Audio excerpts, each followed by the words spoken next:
السلام عليكم. رجعنا تاني للأغاني، قنوات نوادر الأغاني الجميلة. في مطرب يا جماعة كده من فترة في بداية التسعينات اسمه حسن الوكيل.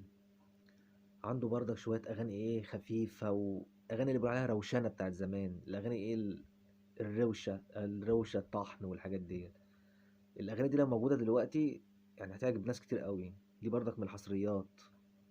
حسن الوكيل أغانيه خفيفة، أغاني يعني فانتاستيك، يعني زي كوميديا كده شوية. طبعا في ناس مش عارفاه، ممكن نسمعه مثلا. كان في ألبوم اسمه يا سمرة، هي 95 96 كده، 95 تقريبا. بس الألبوم دوت كان يعني كله خفيف برضك، يعني زي منه رومانسي بس كوميدي شوية، وحاجة جميلة جدا. الألبوم دوت هو اللي شاله كله من توزيعه وألحانه كلماته. تيجي نشوف حسن وكيل أغانيه الحلوة ديت بتاعت زمان التسعينات. مثلا في أغنية في إيه وأغنية مثلا قلب حبك. تيجي مثلا نشوف أغنية قلب حبك. كان في فترة كده العيال الصغيرة كانت بتغنيها زمان، في ناس كانت بتفكر يعني هي كانت حاجة زي أغاني تسلية. بس هو برضك اختفى، وربنا يديله الصحة يعني. خلينا مع الأغنية، أغنية خفيفة أوي هتعجبكم.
عالية قوي. الأغاني ديت ممكن تعدي نقول 25 سنة ولا حاجة، 28 سنة. دي برضك من الأغاني من النوادر، المطرب حسن الوكيل. أغاني خفيفة. الجيل دوت، جيل التسعينات مش هيتعوض تاني. خلينا نرجع تاني للتسعينات، هتلاقوا أغاني جميلة زي دي كده. الأغنية دي لو بتتغنى في الوقت ده الناس ما أغنية روشة، أغنية خفيفة وكوميديا وهتعجب الناس قوي. احنا كنا معانا حسن الوكيل برضك، دي أغنية قلب حب حبيبي، وكلماته وألحانه وتوزيعه. هو مطرب كان شامل وكامل يعني. ربنا يديله الصحة.